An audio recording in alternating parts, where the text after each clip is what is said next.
Welcome to the podcast that's forged in Motor City Steel. It's the Redenbacher. I'm your captain, Matt Murphy, joined by Commander Ben Bullerwell. How's it hanging home, Skillet? It is hanging well, kind of like those animals in the butcher and they hang to dry. But like I'm not. Anyway, it's going well, Matt. How are you doing today? What you're saying is you're hooked. You're hooked like those corpses on the butcher rack and Giddy up. ready for a podcast. Not as literally hooked, but definitely like just as I guess what is that? Metaphorically hooked. Yeah. For sure. Giddy For sure. up. No, I'm pumped to be back and talking about the Orville. It's been 3 weeks. Well, 3 weeks for you guys. We get these, we get these transmissions, 400 years later or 80 years later. We haven't decided yet, but we've had this episode ready to go, and we're happy to talk about it. We are very happy to talk about it. What a hell of an episode. And yes, it is fantastic to be back, guys. We've missed you so much, and I hope in your hearts you've missed us as well. I'm sure you have. We're receiving a transmission as I speak. Do-do-do-do-do-do. That's right. We've received a transmission. It appears to be an episode called Sanctuary, directed by Jonathan Frakes, who many of you may know as Riker. Woo! And it's written by Joe Manosky. He's the guy that wrote Priya in last season, which was a really cool episode. And he also wrote the episode Dormock in The Next Generation. Yeah, he's quite a well-versed writer from what I understand. I mean, both episodes are brilliant. And goddamn, like Jonathan Frakes, thank you so much. Thank you for coming aboard. What a hell of a job he's done. I'm not sure. Has he directed any other episodes of The Orville? I think so. I'm pretty sure he has, actually. And he's double dipping. He's directing episodes of Star Trek Discovery, too. Good on him. No, it's cool. It's cool that, these two shows have some connective tissue. It says on IMDb he's directed 2 episodes, one from last season. I'm not sure which, it doesn't say, but either way, yeah, he's been around for a bit, directing a couple episodes. And I'm sure he's going to direct more since this turned out great.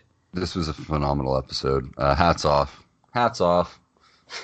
It makes you think. It was another deep episode, and it starts with Admiral Halsey speaking with Ed, Bordas, and Kelly, telling them that the Moclans are going to upgrade their weapons, and the Orville needs to pick up a science delegation for Moclus in exchange. So relationships is good with Moclus. They have a lot of not only good shields, but apparently their tech in general is like really good. And we learn later on they supply them with all the weapons in general. So of course that's where you'd go for an upgrade. Mm-hmm. It seems as though that the Moclans are kind of like winning like the tech race and the arms race. Later, Ed mentions that he's been thinking, like, obviously he's proposed the idea that they shouldn't be getting all their weapons from one primary source, but he definitely has a point. No, it makes sense. You don't want, like, especially like what appears to be the most closed-minded of your species and the most like likely to persecute based on false pretenses or what have you. So It seems like that is why they're such a pivotal member where, like, yeah, they're super intolerant. However, they do kind of make sure we all don't die. Yeah, I'm going to make like a quick kind of like comparison here. This might get edited out. I don't know. If you want to look at like North America's relationship with like Saudi Arabia, I would consider it very similar. Like we depend on them for natural resources, very much so. They don't really hold the same beliefs that we do at all, like regarding women and like LGBTQ community and this and that. But they're we're very dependent on them on an economic kind of level, whereas it's the other way around, I guess. There definitely are parallels. How like the UN kind of turns a blind eye to some things. Exactly. But yeah, that's just like a quick little blippity there. So it helps with the world building when you realize why they hold the weapons, and like things are not good with Moclus. Like as the show, these prior however many episodes of the show we're at now, like 30 in total or so. I think it's like 24. But I think that, you were thinking, like, I was thinking, wow, the Moclans, things are great with them. I don't know how it works, but it just works. But no, it's not all great. And they could leave the Union at a moment's notice, realistically, based on how things are. Yeah, it's a real eye-opener, this episode. Like, we thought things were quite stable between Moclus and Earth and the rest of, like, the parties of, like, the Union. But now we're realizing that it's a very teeter-tottery kind of relationship. Like, it's not held on by much, really.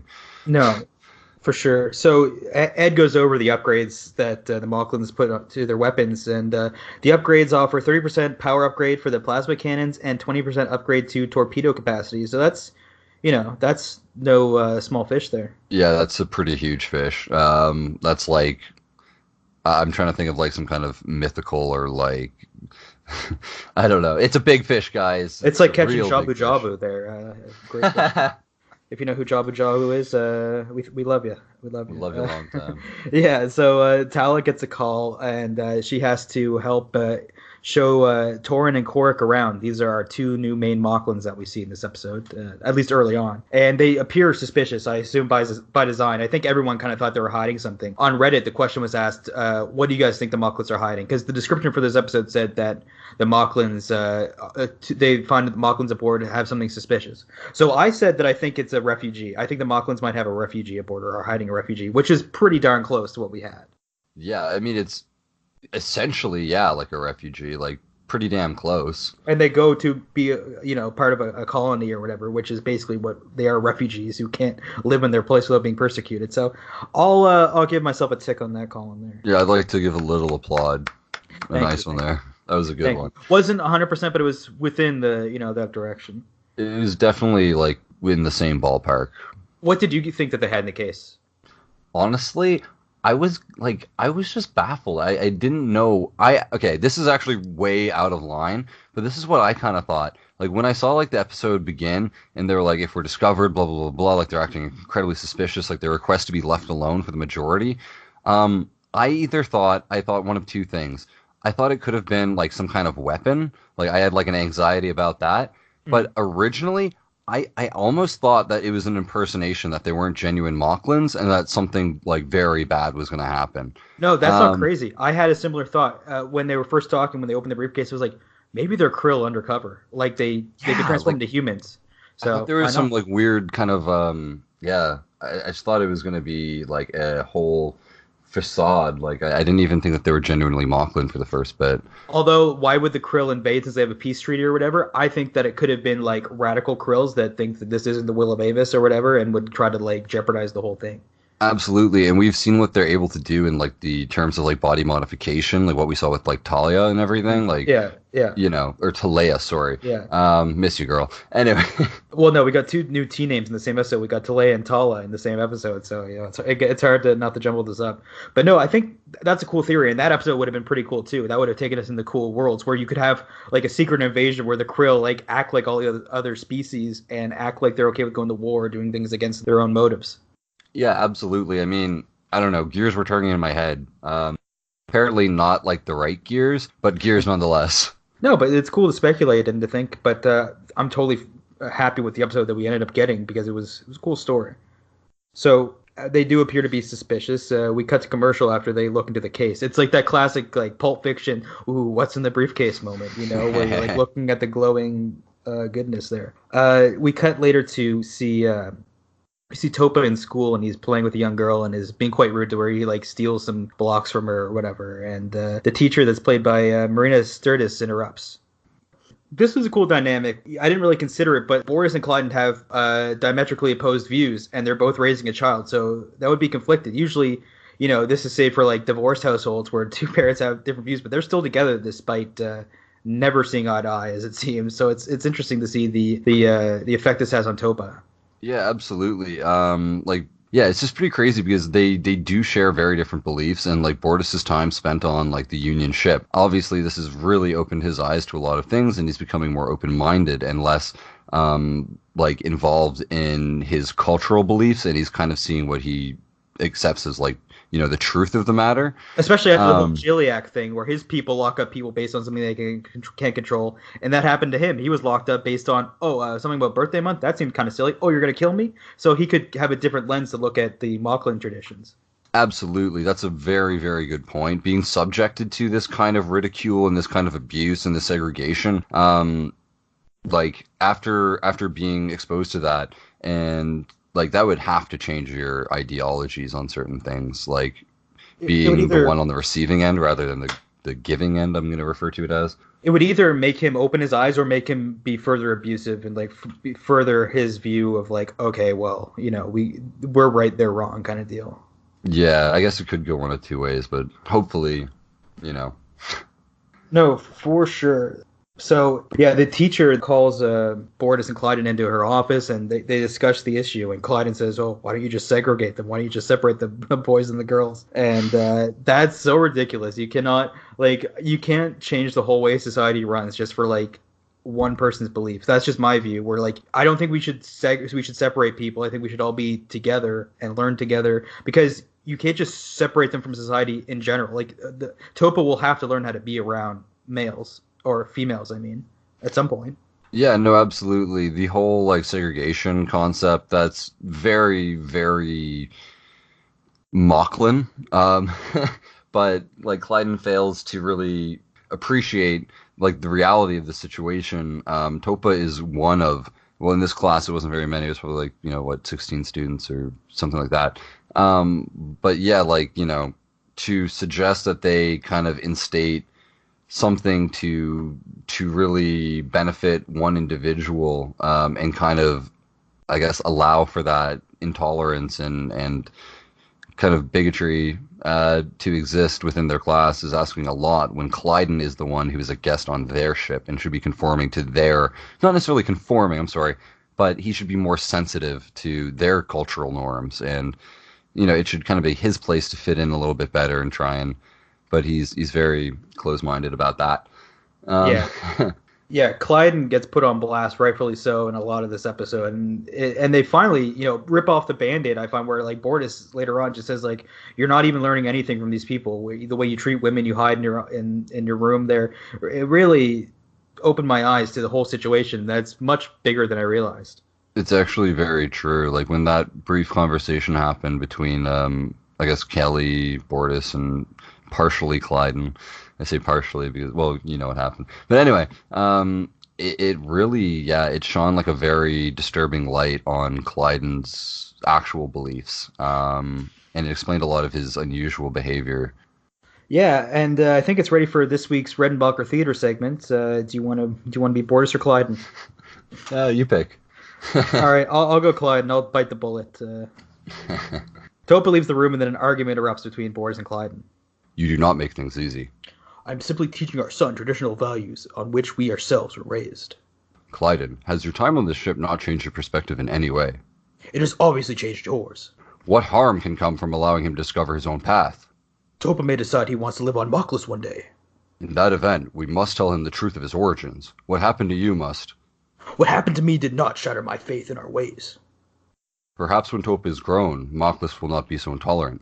Who are you to question our core beliefs? You are only one Moclan. What makes the rest of our society wrong and your perverse vision right? If it were up to you, our son would still be female.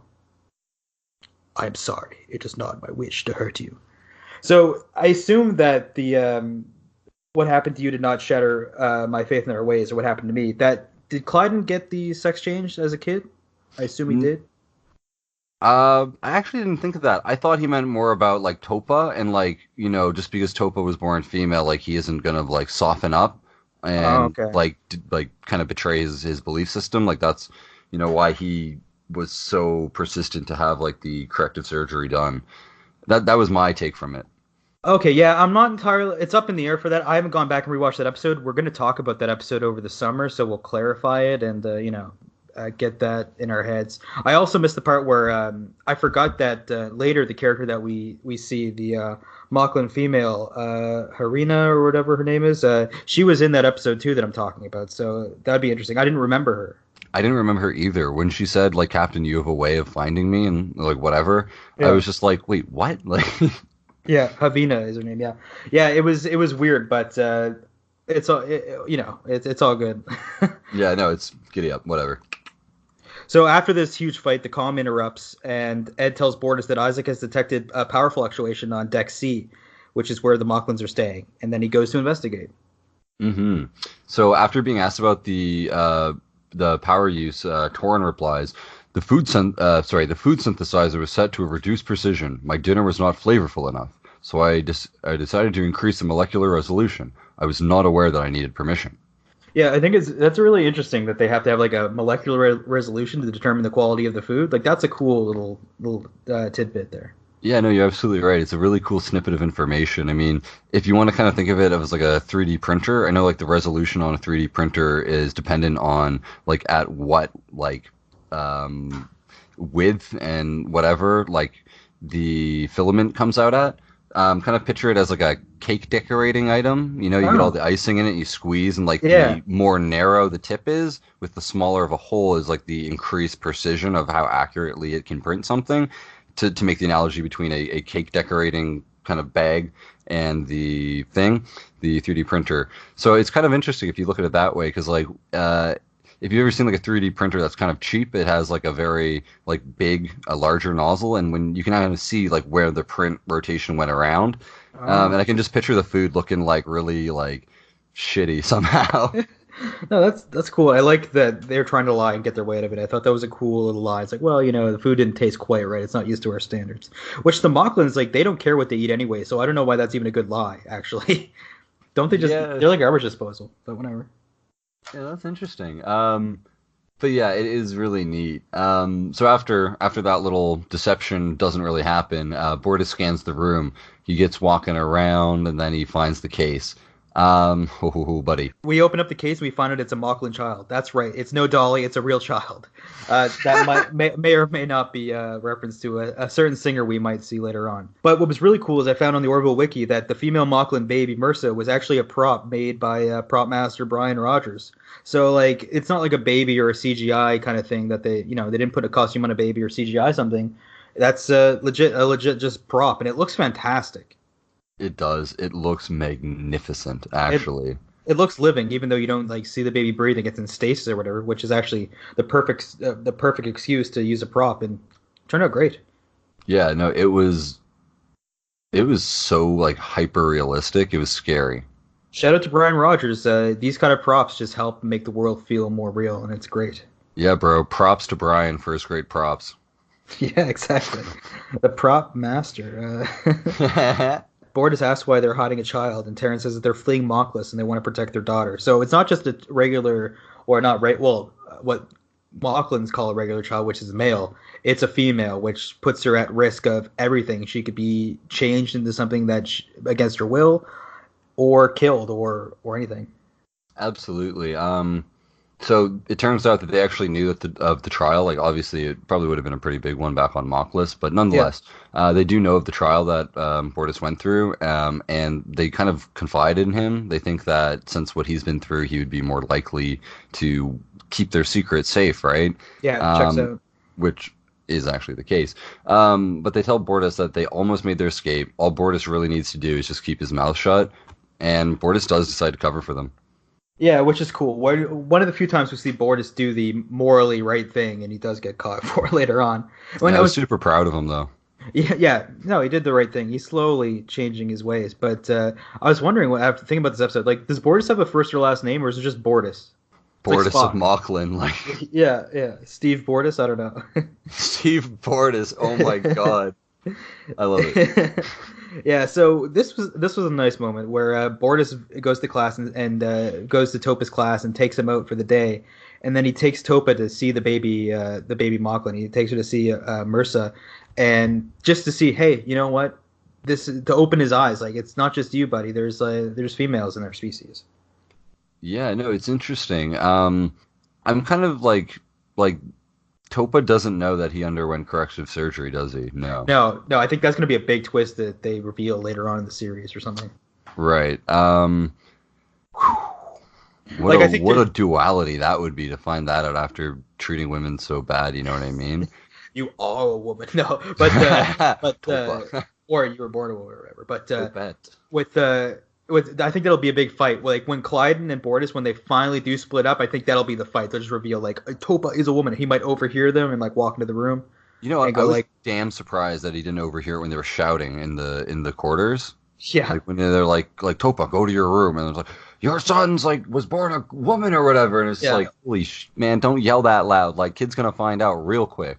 yeah. It's one thing you can tell him the Tooth Fairy's not real, but I think this is going to be a real game changer here when he finds this out. Yeah, I think that's cool. Like Moclan culture to me is just like it's like just a shit show. Like it's like the more you peel away, it's like oh my god, this is trouble. It's so much trouble. Like it's like It, okay, they're doing gender surgery, killing the other gender. It's just oh yeah, it's pretty crazy. I would agree that like the whole like Moclan conundrum that we're facing now, It's like I'd make the analogy to like a rotten piece of fruit or something. You know, you keep cutting little bits away, you just keep finding more mold, and you're like, I just got to get rid of this shit.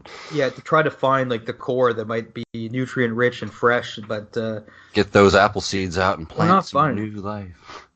But I mean, the way that they do try to justify it is like the Moclans have a harsh world on Moclus, and their culture is what united them. However, I mean, maybe you can make some changes to the culture a little bit to allow Yeah, people to live. now that you guys are like the biggest arms dealer in like the galaxy, I Yeah, think hard times are pretty much over. Like, yeah, exactly. I like this little teaching moment where Bortus is trying to say, "Hey, Topa, look, there are females here, and it's more common than you might think. If you knew they existed at all in this species, but hey, once in a while." And then later on, Havina tells us that there's way more women born to the Moclans than the government wants to tell them. absolutely, it's like a whole conspiracy thing. Just they want to make it seem like it's a very infrequent and kind of unnatural thing. When in actuality, it's just it interferes with their belief system and they don't want to accept it. For Topa, it's like finding out aliens exist. We're like, what? Another gender? What? And you are one, Topa. Like Yeah. doesn't even shit, yo. That's gonna be heavy, right? When that all unfolds. Oh man, it's gonna be El shit show. It's cool when they revealed the baby's name was Mercer. I thought it was like a reference to Ed Mercer or something like that. Like maybe Havina told the story to them and they named the baby Mercer. But you never know. I doubt it, but that's what I thought. It's a pretty name, and it's not terribly unlikely that your like little hypothesis there is It's it's possible. probably right. It could be Possible. right. I doubt Fuck, it. we'll I find think out. it's just a nice name. But yeah. So Borders and Tal escort Taryn and Cork to their shuttle, and something bad is going to happen because the whole episode does not get resolved in 17 minutes. Like something else had to go down with these guys. I know when this was happening, I was like, wait a minute. So what's B plot like, and why do they divide it in like half? Yeah. So it was. I knew something was up. It doesn't get resolved that easily. They were throwing you off this episode quite a bit. You're like, okay, what are these two Moclan up to? Oh, they're actually good people. And we got it resolved already? No, not the case. Not Uh, bloody likely. no. Later on, Ed calls Borders to his office, and he's confronted by Ed, Kelly, Tala, and Dr. Finn, as well as Topa and Clyden, who were there. And it's almost like what's the word there? Intervention there when they get people off drugs. I was like, this is not good. When everyone's there looking at you with the serious face, like not good. No, 100%. Yeah, in that moment, just like that's end game right there about this whole situation. And I mean, And come there's no on, Avengers to Topa. save you. Topa's all like, "Oh, I didn't mean to, Daddy," but it's like, come on. And as a child, like it's hard to lie. Like a child even thinking about lying would like drop hints that a parent could easily pick up on and find out immediately. Yeah, And it's true. especially when you find out there's like a whole other thing of your species you didn't even realize, like a whole other aspect. I don't think there's any way that Clyden wouldn't sniff that out. Yeah, it would be pretty overwhelming. And you're right. Like, what? How old's Topa? Probably like 6 years old, 8 years old, something like that. Yeah. Yeah, these are the kind of years they just blab about everything. Not to mention, we know that Clyden doesn't leave his room that often, leave their headquarters, their little home. So that means that he's spending less time with other people, and more time to focus on Topa and to mold him with his own heart and views. Yeah, absolutely. Yeah, no, I guess you're absolutely right. Like, Topa probably doesn't spend a lot of time with like other children his age outside of school. He's mostly being molded by Clyden's kind of conventional, like traditional cultural views and everything, and Yeah. he's kind of not really having a fair chance. Well, it's probably a racial superiority thing because all the stories that Clyde's telling him about Moclan, and he doesn't see any other Moclan, so he's like, I'm better than everyone else. Must be if we have these views that no one else is following. It really takes it to some dangerous places. Yeah, absolutely. I believe like that's how like extremists might be born. Like, Yeah, and we don't need any of those. no, So sir. So Ed reveals that he knows about the secret passenger and asks Boris why he hid it from the crew. And Boris says that he didn't know how the crew would react, and he just wanted the girl to be free on Retepsia. Torin and Korik told Boris that they were just going to Retepsia, which we later find out they aren't. Retepsia, of course, is Drulio's home planet. So whoop whoop, we hear of Retepsia and see some Retepsians later on as well. Oh boy. Yeah, so at this point Kelly asked Bortus like how he knows that they're telling the truth. Which like is actually a good question. I didn't actually consider it until that actually happened, that scene happened. I was like, of course they're good people. What do you mean? Uh, And Dr. Finn even says, like, we could run a DNA test. They could not even be the parents of this child. And the crew does have some, like, reasonable responses. Tal is suspicious as well, as any good security officer would be. And the crew decide to plan an intercept course for the ship to verify their story. hmm And I was just thinking of this episode later on. It's like, I wonder what the Moclans think about abortion. Probably nothing good. I doubt they're pro-abortion over there on Moclans. Although they stab Yeah, each other in the chest, so that they might actually be okay with with that over some other stuff based on their weird culture. yeah. I feel like there might be like a thing about well, kind of like like the strong must survive and like the weak kind of just die kind of thing. I feel like they'd have some weird thing like that. So maybe they would be like pro-abortion in certain instances with like birth defects and things I like bet if that. you could tell it's a child, if you can tell the gender, it's like, oh, it looks female. Do you want to schedule your abortion for next week, probably, or whatever? Do you want the So it, abortion or are we going to do reconstructive surgery? yeah, it's some rough subject matter to joke about, but it's probably close to how they would view the situation. Yeah, I mean, we are speaking about this kind of lightheartedly. I mean, it is like a pretty serious thing, but I mean, yeah, like Matt said, I think this is not far from accurate by any means of what the Moclans would think of something like that. Yeah, so they try to track the shuttle, and they find that the ion trail can't be tracked at all. Gordon tells this fantastic story that relates to this situation, and Gordon says, "Okay, this one time at Union Point, my roommate and I took a shuttle out, and we turned it into like a party bus, and we used the tractor beam to neutralize our ion trail." And goes, "They didn't catch you?" And Gordon goes, "Well, we plowed into a tree when we landed, and that's when they caught up to us. But before that, we were completely invisible." So they use this method based on Gordon's drunken exploits and hiding. So like Gordon, what I like about Gordon is like he's smart, but he's clever. Like he doesn't use his intelligence all the time. He's kind of like a cool guy, but also knows how to have a good time and uses his mind for those matters more so than other applications. Yeah, no, absolutely. He's a very intelligent man. He kind of is happy-go-lucky and kind of silly, but yeah, he's got experience, and it doesn't really matter where he got his experience, whether it's kind of illegal or not. Yeah. He's an experienced guy. I couldn't help but think of like when he said this, I couldn't help but think of like Harry Potter when they crash into like the Weeping Willow tree or whatever. Yeah. I was just like, damn, they like take the dad's car and start flying around. They're having a good time, blah blah blah. And anyway, that's my Harry Potter reference for today. Thank Whoop, you. whoop, and I'll think of a Shrek one for later on. We're counting on. But so yeah, we find out that they're not going to Retepsia at all, and Ed tells Gordon to set a pursuit course. This is where the visual storytelling of this episode is fantastic. Well, not visual storytelling, but just that nebula looked beautiful that we later go into. Oh my god, it looks like a cotton candy daydream. I love it. I love that this is what we can see like on a TV show. Like I know a lot of work goes into it, but holy jeez, does it ever look great? Yeah, like absolutely phenomenal effects, like beautiful. Like And so it's like a K-size star system or a K-class star system. There's like I think it's a sun and like 3 planets or something like that around there. And there's only one hospitable planet. It's almost like a mini version of our solar system here in the Milky Way galaxy. And I thought this was cool. And I like how the planet was similar to Earth. It was 80% water or close to that with islands. yeah, it was super cool. I really loved like not only like the visual treat that we got to enjoy, but yeah, it's really neat. They had like the I think it was a white something star they called it in the middle. Their little planets, and then yeah, just like little planet, whatever. Well, quite large planet actually, but like yeah, it did have a lot of parallels to Earth, and yeah, it's interesting. Good connection. No, yeah, I love this whole little sequence. I got Futurama vibes, honestly, when they're going into the thing and collecting the little particles, and I think it must have been a nebula as well. I just love it, and I hope that it gets to see more days than Futurama saw on Fox. Yeah, me too. Yeah, so we see this planet, and we detect the Moclan shuttle on the surface, and Ed, Kelly, Tala, and Bortus waste no time, and they head down, which was pretty crazy because you don't know what is down there. And they walk off the shuttle, and then all of a sudden they're surrounded by Moclan females, and they're armed. Yeah, pretty scary stuff there. Like honestly, like when you think about it, they said there's thousands of biosigns, and they're all Moclan, and it's like, all right, let's go. Like, Yeah, well, later they tell us that there's 6,000 women in this colony, well, female, and I'm sure there's like a couple guys that stop by to drop off their kids and stuff, and hope that they don't get killed on the way back. But no, this was cool stuff. It's almost like they're Amazons now living in the forest. I like this. It's cool vibes. yeah, it is cool vibes.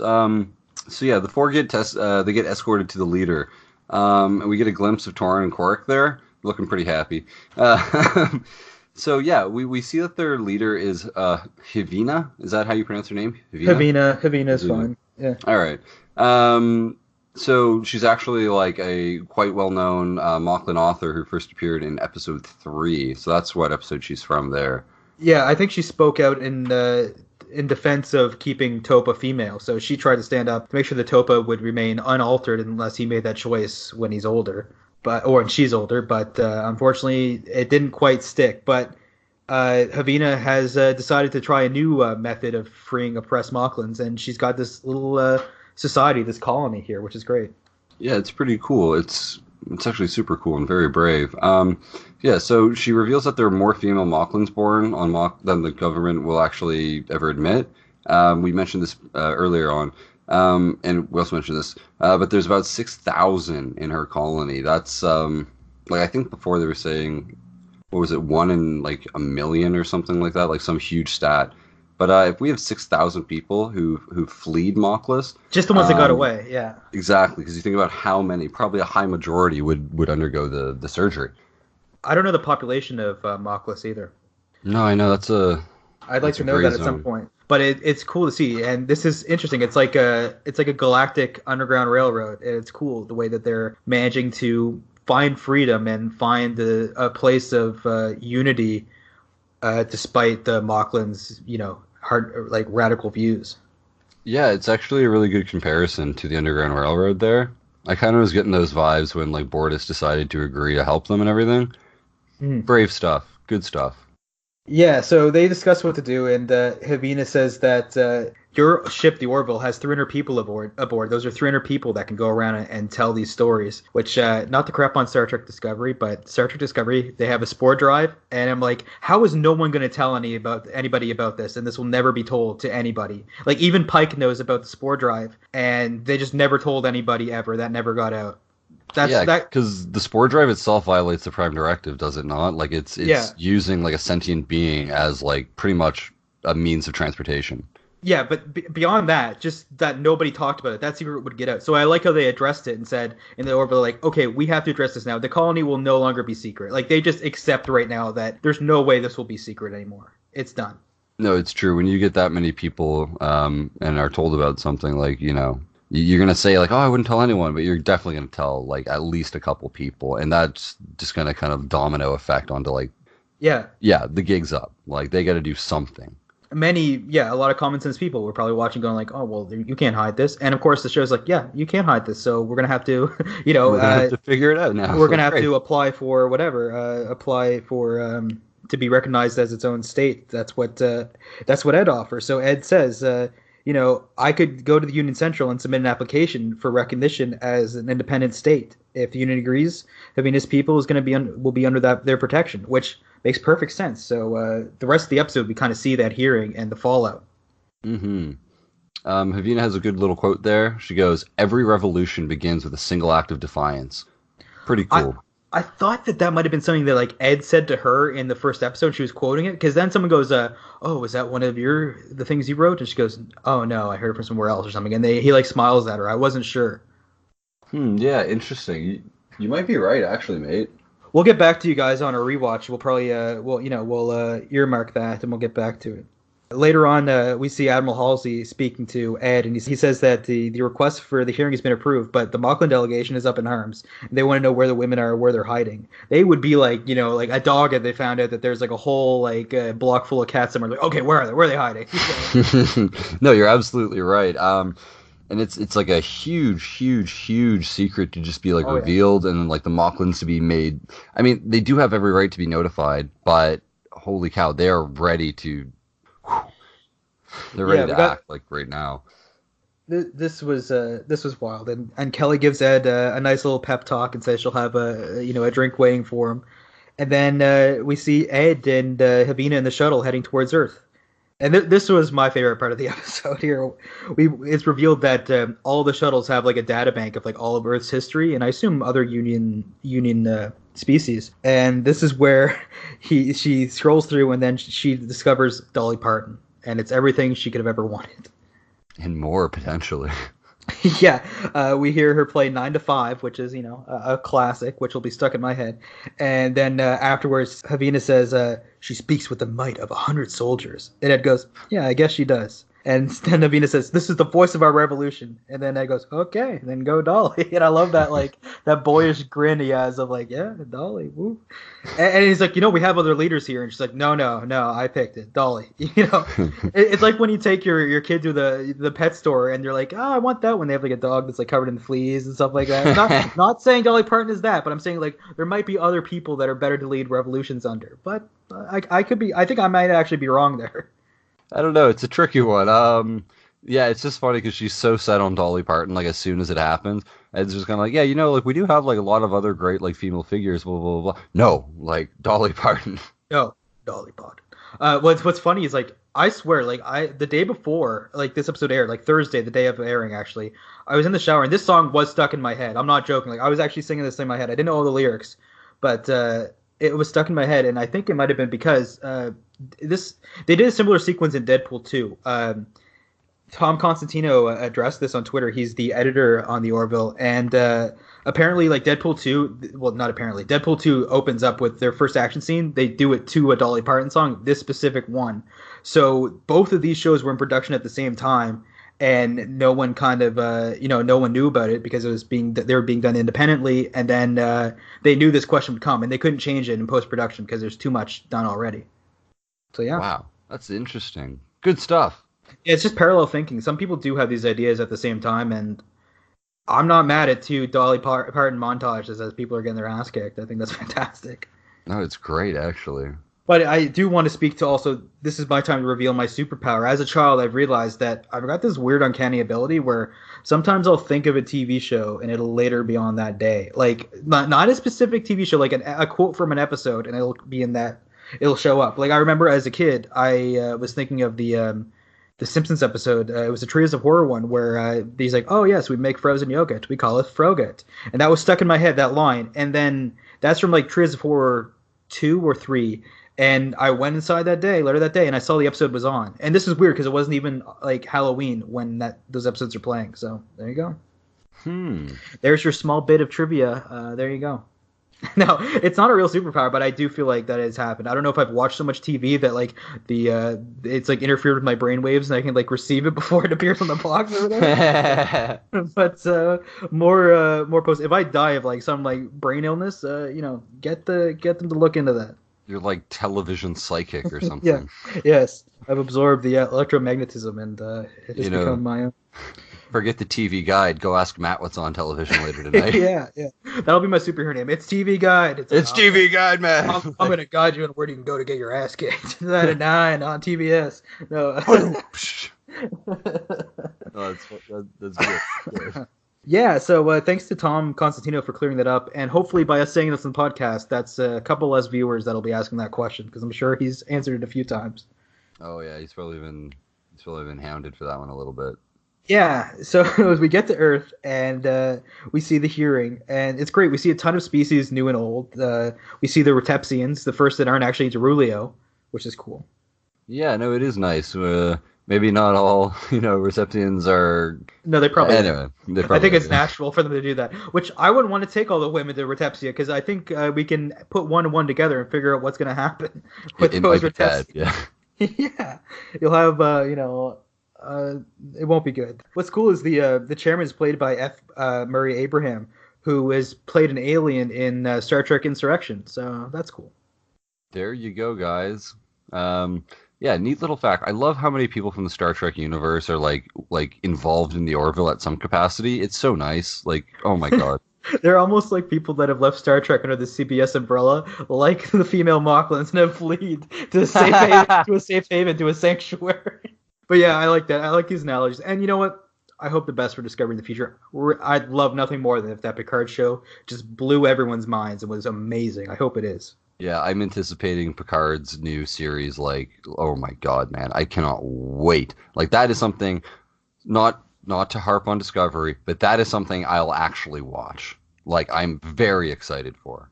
Hoping it's good. Hope to see some cameos. Wouldn't mind seeing like old Klingon Worf there. smoking a cigar or something. We'll see. Getting addicted to cigs. Yeah, yeah. 500 cigarettes. Well, like I could just see Star Trek Discovery going, oh, Worf's addicted, or any Star Trek like, oh, I can see Worf's addicted to cigarettes.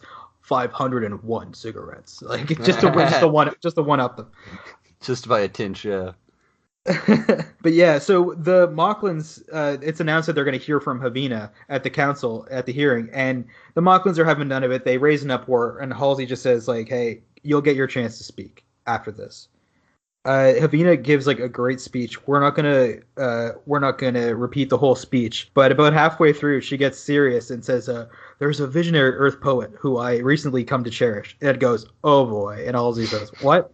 And she says, "With power and dignity, she boldly cried out so that all the cosmos would know of her suffering. Working 9 to 5 for a service and devotion, you would think that I would deserve a fat promotion.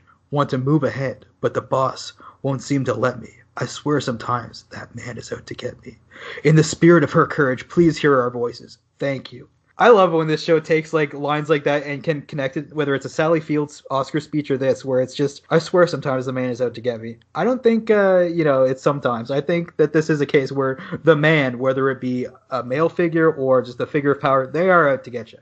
In this instance, absolutely, like 110%. And you know what? As funny as it is to hear Dolly Parton in kind of like a very serious situation, Yeah. like, damn, if it's not fitting, like, someone tell me. I think it's beautiful. It's perfect. It reminds me of like in Guardians of the Galaxy. I know you're not into that, but there's like they're from Earth, but there was a guy who's like raised on Earth, but then like grew up in space basically, and so he tells them all of these like '80s icons and stuff. So they're like, "Oh, we're one of the Avengers." It's like, "Oh, are you one? Is that like Kevin Bacon? Is he one of the Avengers?" They thought it was like Kevin Bacon. So it's kind of like it's like that where like these figures have these big impact throughout the the magnitude of space. So you have like Dolly Parton. If anybody were to see this, like us on the Redenbacher here, we would definitely think that she is like a war hero and her voice was heard through the cosmos and brought unity and was like a feminist icon. And women rose up and overcame because of Dolly Parton. Yeah, no, I mean, it's definitely true, man. Like, it's definitely true. And, Dolly Parton is great. And what's great is they all did their Dolly part in this revolution. Everyone has their part to play. That was such a good pun. Oh my god. That was like, how many? 3 puns? Was that a triple pun? A triple pun sandwich. They're a number 3 bacon deluxe combo of puns. No, I'm just... Giddy up. Either way. Too. But no, I love that. This show, it makes me feel good. Like seeing her, like I got chills when I first saw her play 9 to 5 and like hear it. It's like, I love this show. Such a good show, man. Yeah, it's great. So what's cool is like the little podium here in the hearing. It kind of looks like a big plastic cup. But I'd buy that. By the way, if they made it, I'd buy it. But it's still not crapping on the props department. I thought this set looked great. I love the hearing. It seemed legit. Yeah, no, I actually thought the exact same thing, Matt. It started making me crave Starbucks. I was like, okay, what's going on? Why do I want like a frozen latte so bad right now? I don't even want to think of a 9 to 5 like Starbucks right now. I want to. No, okay. Okay. The Moclans at this point, they threaten to leave the Union. They see that her speech is working. They're like, we're not doing this. We will leave the Union, which is, a big step. And we head to commercial, and it's back to the Nebula with Bortus, where he notices another vessel. Mm-hmm. It's a large Moclan vessel. And then Corin says, "Oh, man, we really stepped in it today." Which is like, yeah, you did, because now there's like a big dispute between the whole unit. It's not like I spilled orange juice on the console, geez. It's like oh god, there's like a big conflict that might not be, we can't put a band-aid on this. Yeah, no, he's had it's a rough day for the Orville for sure. I don't think they're getting out of 5 tonight for sure. Oh man, I had dinner planned. So a channel is opened up, and Kelly speaks with the captain Chico. Chico. Chico sounds like, too cute. It's Chico. Chico. Okay, yeah. So, so a channel's opened up, and Kelly speaks with Captain Chico. So yeah, like this is like pretty weird, because like from the get go, like the Moclans have a kind of resentment towards women. So it's probably kind of strange having to like communicate directly in a state where She is in command of the Yeah, vessel right now. Like they're she not is. viewed as equals, and he has to treat her as such with respect against his own will and his own beliefs. It's kind of a weird situation, really. Hey, like No, it's cool. It's lots of levels. That's what I like about a great story is it just makes me think of all the dimensions, its effects, and all the realities of it, and it's just fantastic. We missed it at the French/Italian, finger kiss to the air, which is great. mwah. I think Like, that's what it's called, the old finger kiss to the air. I'll make that an acronym, the FKTA there. I'm gonna start using that in casual conversation. Finger kiss to the air. It's right up there with lol. It'll be on the Hall of Fame. It'll If you be in the guys, Webster's dictionary pretty soon. hey, if you Redenbacher and Bachets there want to use that in the comment section, and we'd love you more for it if that's Feel possible. free. Yeah, Make a yeah, hashtag of it. yes. So anyway, yeah. So the Moclans say that they're there for the same reason, to monitor the situation. The Moclans, however, do say that Havina is running a child trafficking operation, as well as numerous other accusations. They say today is not the day to fracture alliances, and that they'll need to stand together against the Kalon threat. He also reminds them that the Moclans supply like majority of the Union's weapons, which is really a good point of leverage. Yeah, they say this is said at the hearing still, and it does point out like it is very much like any if you watch politics, you'll just see someone with like, okay, these are my talking points. I've arranged these words together so that they make your brain see this certain point. Like I'm going to embellish some things, and I'm just going to use gigantic words to make it seem like this is worse than it is, or this is a bad thing, or whatever I want you to think. And it was smart dialogue, and it does show how the Moclans have such a good foothold in this. They've got a good bargaining chip in the weapons, and the defenses. They have the weapons and the shields. Yeah, they've got like all of your militarized needs. Like, Yeah, they can take their ball and go home. In this case, their balls, which is a good pun because they are men with their balls, and they have the weapons and the shields. giddy up. Yeah, so they do want to take their Moclan balls and go home. And we then see the admirals have a discussion, which is where I saw this picture in promo art of all the admirals together, and I did say on Twitter that this could be a pretty admirable episode because of all the admirals. Sorry, even before the episode's out, I'm making puns about it. But Ed and the admirals speak, including there's one played by Ron Canada who he's been seen in a few Star Trek episodes, which is kind of cool to have him. Of course, if there's any admiral, any role, they'll find a Star Trek character or a Star Trek actor. They'll source one for sure. They're like, job posting, looking for a Star Trek admiral to be a Union admiral. Yeah, yeah, Some yeah. ships. Yeah, one of the admirals mentions that other cultures can't be judged by human standards, which is a good point. Which is like some cultures, I mean, who are we to intervene? However, some things are pretty bad in general. It's definitely true in the sense, but I think, like, sorry to interrupt, but this was like something that I noticed. Like, these are Union, like, admirals. These aren't like, Earth politicians or anything. Yeah. So realistically, it's not by human standards, it's by the Union standards, which is significantly important. Like, Yeah. is so important, man. They should have a couple aliens in there as well, in the Just unit so as diversity, Yeah, like give us. Yaphet's got a silver star. He can't be the most, the best of his people. Maybe, who knows? You're right. It was great that we did see. I couldn't see it in a couple rewatches, but Ben did find the scene where you can see Yaphet's people there are amongst the crowd. They're not there with the other delegates, though, which is weird. That I looked it up. They're called the Gelatins or whatever. I think is their species name. So it's weird that they don't have a place on the council. Yeah, it is actually very unusual that they don't have like a podium of their own or like a council seat.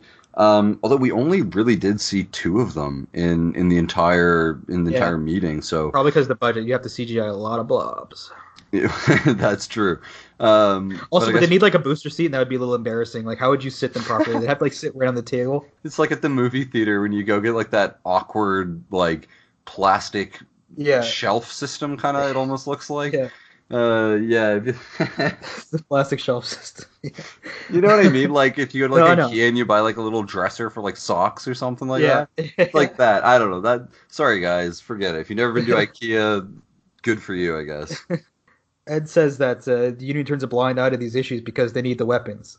And Admiral Percy says he's crossed the line. He's oversimplifying a complicated situation. Nice to see Ted Danson in the flesh as opposed to over a video screen. Or at least two video screens coming through our video screen and then another video screen there. But Yeah, You know, thanks a lot, Ted. Thanks for making it this time, buddy. Like, all he did was seem like super pissed off all episode too. His old grizzled vet Perry there, and Halsey says this, and I think he summarizes it well. He says there are no clean options. If we turn our back on the colony, all those women will be rounded up and probably forced to undergo corrective surgery. If we side with the Moclans, the Kalons come after us. So it's almost like a lose situation. It's like a Kobayashi Maru that's real. you're definitely stuck between a rock and a hard place on that one. Yeah, it's a huge ethical decision.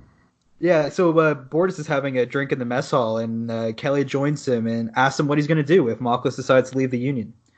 He says that he doesn't know. He'll have to discuss it, and then Clyde interrupts, and the two have a huge spat. And Bortus just unloads on him and says, like, he notices that Clyde didn't even acknowledge that Kelly was there, and he says that Clyde's never been comfortable around females, and he basically just puts everything on Front Street. Says, "Here's everything on my mind." And he says that you don't accept the culture, you just hide away all day. You're never really embracing these people. No, it's absolutely true. And this little spat, this seems like something you'd see behind closed doors, and obviously that was kind of what Clyden probably wanted. Not necessarily that is what Clyden wanted to talk about, but he wanted to save that for when they got back to their quarters. But yeah, it was extremely powerful, and yeah, Bortus was not holding back anything. He wasn't uncomfortable that Kelly was there. He was actually using Kelly as like an example of like equality and like blah blah blah blah. But you can tell it made Kelly extremely uncomfortable, and luckily she gets saved by the bell, or the comm badge, if I may. Tala alerts Kelly that there's 4 Moclan vessels approaching the surface, and they're probably heading down to go and assert their dominance and capture the females there. So Kelly contacts the Moclan ship, and the captain tells her that they're going to make the Moclan females answer for their crimes, and that she's not to interfere. In which case, Kelly tries to contact Union Central, and as she's waiting, the Moclan delegate at the hearing enters Halsey's office and tells him that the colony falls under their jurisdiction, and that they're going to handle it themselves. Percy then says that they'll find a diplomatic solution. While this is going on, Ed finds a chance to ask Halsey what Kelly and the Orville should do. He tells Ed that the Orville should take no action, although communication inside a nebula can be spotty, which is like a wink, wink, nudge, nudge, do what you gotta do, which is kind of cool. Yeah, I liked in that scene because Ed actually kind of gets like a little upset. He's like, "What are you talking about?" Blah, blah, blah. And he kind of cues in a little bit later, and he's like, Yeah. "Oh, it's been a long day." Yeah, sorry, it's been a long day. When I think about it, yeah, I kind of get tired after like anything basically. But then thinking like, oh yeah, you're kind of discussing whether or not you guys can survive against the robot threat and whether women should be prosecuted or not. Gotcha. It's no small potatoes. No, those are massive potatoes. Those But are like... yeah, that 9 to 5 is really taking a toll on Slick Ed Mercer there.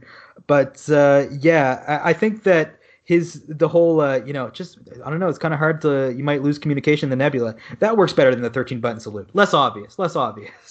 Yeah, the 13 button salute. Yeah, I wonder if really. I wonder if they reworked that, since it obviously didn't work and got Marcos killed there in the whole ship.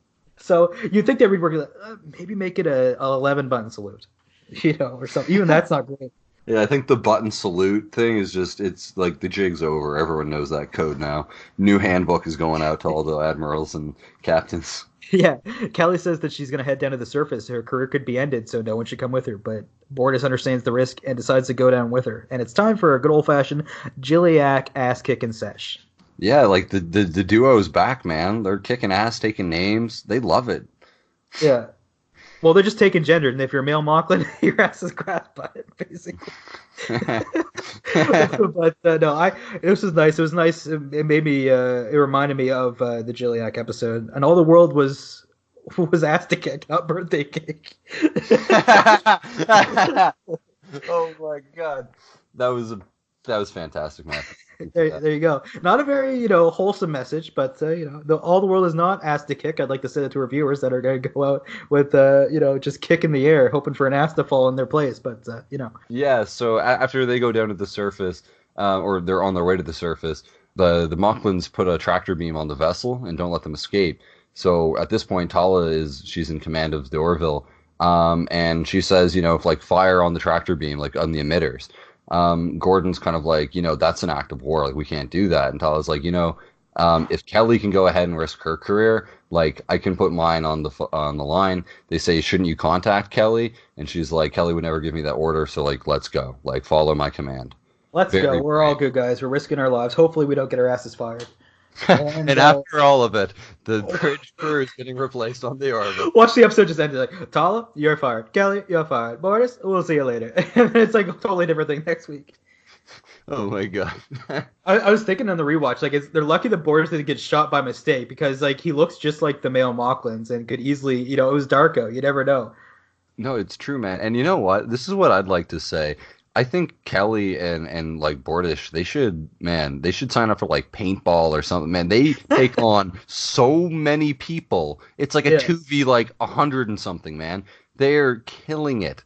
I love the Moclan females fighting too. Like just seeing there was like that one young Moclan girl who like jumped on and like tried to fight. It was really impactful. Seeing they were fighting for their lives. It was nice. Well, not nice, but it was really meaningful to It was watch. inspiring. Yeah, it was very moving. It reminded me of there's two Walking Dead connections I can actually make to this episode. One is there were some people that were killed, but it showed them. It's like let's not. They died, but what's important is that they fought together, and their life and like the lust for living is what connected them and made them fight for it, and that was beautiful in its own way. But one connection I want to make is there's a group in The Walking Dead.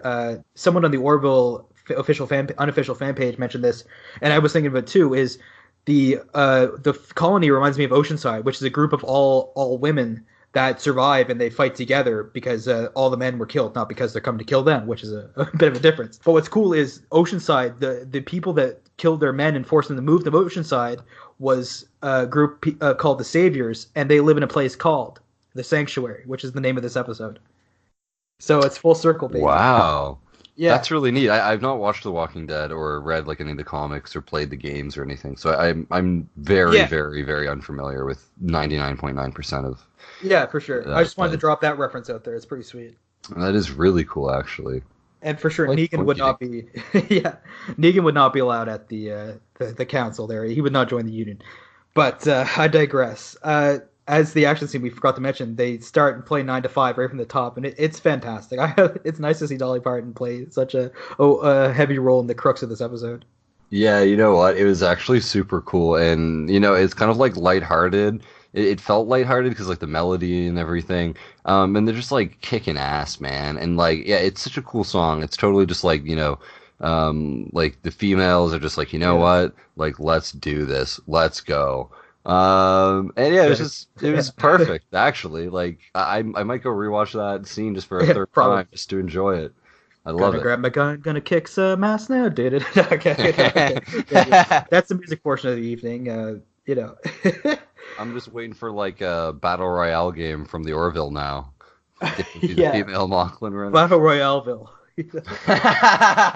Someone is designing a game out there. I forgot your name, but there is someone on Twitter that I see making a game. Message me, and I'll mention you in the blog. But I'm sure. I think it would be a little heavier to do a Orville Battle Royale, but they're all the rage. So go make it happen, Captain. Yeah, the Kalon ship starts to fire on the Orville, and I'm pretty sure they're regretting upgrading their shields and weapons right about now. But Gordon's got a plan to escape this. He says, if I can take us out of orbit and back into the nebula, the natural EM interference will confuse their targeting scanners, which is really smart, and it worked. It was cool. Yeah, no, it is super cool actually, because like you see when they like pull out back into like the electromagnetic interference, you see like they're just choom, choom, they're shooting dry shots, like they're not hitting anything. I mean, like, so good for Gordon. It's funny, we get our notes from springfielduk.com or something like that for like the script if we got to get like large chunks of script. But it's really hard in this episode because you'd be going like, oh, I bet I can go through that nebula, and then you like all you see is like lyrics from 9 to 5 interspliced with it because I think it just like automatically gets all the audio.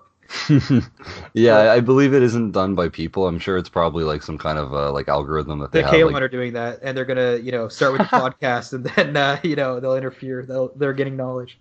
Oh my god. The hearing continues, and Ed says, this is a great speech. Ed says, Admiral, if I may, Ambassador, the Moclans and the Krill can't stop the Kalon alone, and you know it. Moclus would be destroyed, but that little planet inside the nebula might just be insignificant enough to fly under the radar, and if that happens, the only Moclans left in the galaxy will be female. But hey, you'd still be a single-sex species. And this was just like, hey, you'll get what you want, but there's so much blood, the bloodlust, and so much blood will be lost and spilled over this that, won't be quite what you signed up for. Yeah, that was a great flex by Ed right there. He was just like, oh. And it's totally true. I mean, if this colony has gone undetected by anybody, really, for who knows how long this has been going on, they have like what did they say, 6,000 colonists? 6,000 people, so it's got to be a Like quite. Yeah. like you don't smuggle like a freaking 100 people a day, do you? Like no. This is like a very long thing, and you can see that there's different age gaps. So this is like something that's been going on for like a few generations at least, I would assume. Mm. So if they've managed to remain secret from the rest of like the galaxy for so long, I mean, it's not unlikely that they would be kind of like passed over by if the Kalon did invade again, which they Imagine, probably will. yeah, another thing. Imagine how pissed off the Moclan are because they think women are inferior, but they'll realize they've been duped for possibly decades by the female who they view as inferior. That must just really bring their 1 year's worth of Moclan piss to a boil. Yeah, no. Oh my God. No, yeah, you're absolutely right. Just yeah, no, you're absolutely right. Just to be like, oh, this is like an inferior, in this case, gender, like, blah blah blah blah, like, But then wait a minute, they've duped us for, yeah, like you say, it had to be a few decades, like at least. It's insane. Yeah, so Halsey kind of thinks of an idea, and he says, with the chairperson's permission, I would like to propose a provisional compromise. The chairman says, proceed, Admiral Halsey. And Halsey says, these are the terms I suggest. The Union agrees not to recognize the sovereignty of the colony at this time, and the colonists agree to end their clandestine immigration network, effective immediately. In exchange, the Moclan government shall agree to leave the colonists in peace and take no further action against them now or in the future. So it's resolved. It's a compromise. No one gets exactly what they want, but they have enough to keep going on where they have to stop doing the underground railroad there, but they won't separate from the Union and they won't be the colony won't be attacked. And honestly, I mean, obviously, this isn't the ideal compromise that I would have liked to have seen. No. But I mean, a compromise nonetheless. Like they've been given that reassurance and that peace of mind that they can continue their way of life and blah blah blah and go unharmed. And I guess it's good for It's something. like the Moclans, like the male Moclans, because they didn't get their sovereignty into the Union. So, like, I mean, it's definitely like a touchy one. Like, no one's really happy. But I think the winner of this are like the female Moclans. Like, I think they got out not getting exactly what they sought out for, but I mean, they have safety and isn't, that like They made a up some ground for huge sure. thing. Yeah. But what will be hard is when they hear of other Moclan females that are forced to switch genders or who knows what else. So that is terrible. That is like, hey, your society's not going to grow. One question I also have is, can the females breed together, or is it just the males that can breed I together? was thinking that as well, actually. Like, yeah, we need some answers for that one. If you guys want to leave some comments and, your like ideas about that, like I'd be Yeah. interested to hear about it. Always happy to hear from you guys and your thoughts. It was really cool hearing from people in the YouTube comment section and Twitter and on Facebook. It's great. Yeah, EXO, love you guys. Yeah. So we see that the fighting is still going on the unidentified planet there, and we see a Moclan is running off with a young girl, and Bortus runs over and saves her and just beats the crap out of this guy. And it was cool for this little girl to see that like not all Moclan men are garbage, And that was a nice little moment where she's, what, there are good people that have escaped the grasp of the culture and grown beyond it. Absolutely, yeah. And Bortus has like really, and I didn't even realize it until this episode, but he's very progressive and he's learned a lot, and like he's very different than probably He's when he first progressive got for a on the Moclan. bridge. He's Yeah, like, for a Moclan, sorry, yes, like he's not yeah, super liberal, but no, no. he's definitely questioned his beliefs and he's definitely reassessed what he believes to be true. He's learning. He's taking the cultural enrichment that he gains from the being on the Orville and becomes a better person, whereas Clyden just cuts himself off from it and is isolated. Absolutely, yeah. The conflict ends when a Moclan announces that an agreement has been made. I guess the word travels quite fast through the galaxy, and the conflict ends and peace is the colony sees peace once again. At this point, like after they just like announced that the agreement has been made, I was actually surprised to see how quick like the male Moclan stood down. Mm. You know what I mean? Like in that like moment, when you're like rampaging like a village or whatever, I don't know. Like if you were to look in like Earth's history, I think that you know I don't know, just continue really like Yeah, the but following orders, they know not to step outside of Mockless. Like their culture's telling, like, all right, if my boss made an agreement, then I know that he did the right thing, so we'll step down, I guess. Later on, we go to Havina's home, and Ed apologizes to her, but she's saying she's positive that she gained more than she lost, and that her actions inspired others, which is true. I mean, hearing about this, and not to mention they have Dolly Parton, so they can weaponize her fantastic music too. like we say, like she didn't get the result that she was originally looking for, but she's made a huge impact, and I mean, this is not going to go unnoticed. She's raised up quite a shitstorm for the Moclan people to consider, and I mean, their culture is very, very like firm. Like they're not going to probably, but I mean, just to hear about all that, it's good to I guess to have that in like the minds of like the average Moclan, because maybe it'll slowly change and maybe they'll be a little bit more accepting of other things. Who knows? Yeah, I want to say that Rena Owen, I hope I'm pronouncing that right. She did a great job as Avina. Like Avina is a badass character. I hope we get to see her again, and I think she should get a special role like on the council or with the union because she has a unique point of view. Absolutely. Very well spoken as well. Like Yeah, I'd like to see her somewhere in like the Union podium there. yeah, for sure. What's cool is I saw on IMDb that one of the Moclan ambassadors is played by Tony Todd, who played Kern on Star Trek: The Next Generation, as well as he was on Star Trek: Deep Space Nine, and he played an elderly Jake Sisko in a season 4 episode of DS9. So there you go. Oh, is that the one Jake visits himself from the future or whatever? I wouldn't know, but probably. And what's cool is Super cool. also IMDb pointed out that this is the first episode without Jay Lee in it, which sucks. But yeah, that's no Lamar. It's the only episode of the Orville without Whoa. Lamar in it. Yeah, Oh my God. I just noticed that. Oh my God. I yeah. wonder what Jay Lee's doing. Do you think he's doing like a side project or? I don't know. I just think maybe this episode was a little too busy, but hopefully he gets more of a role next season and in the next 2 episodes. But if I was dating Ensign Turco, I wouldn't be showing up for work either. But whatever. uh, but no, this was great. And at the end, as Haveen is still talking to Ed, she goes, "Ed, do you suppose Dolly Parton would be proud of us?" And Ed goes, "Oh yeah," and he gives this white ass smirk, and it was great. Like they made Dolly proud. I bet Dolly Parton in real life watched that and was like, "Oh yeah, that was a good episode. I like that. I like that my words were being used in such a positive, changing way." No, you're absolutely right. I mean, you go Dolly, changing the world one song at a time. Exactly. What a doll. And we later see Bortus, for the last little shot of the episode, Bortus is watching Topa, and he's playing nicely with the young girl, and a smile stretches across his face from ridge to ridge. And it's Yeah. just beautiful. No, it was a nice ending. Like, you know what? We've all moved forward today. And Topa, even if, they free those women, and also he made large scale change and small scale change. It was a good day for Bortus. Yeah, absolutely. I actually very much loved that scene. He just kind of pops into class for a minute and just like looks and yeah, Topa's definitely learned from this entire thing and maybe Topa isn't going to be as bigoted, I guess, as his father Clyden You will. know what? I bet it was actually just Cassius's fault. Cassius is such a bad teacher. He just left the ship probably because he knew that his teachings were so terrible, and he ruined Topa. You know what?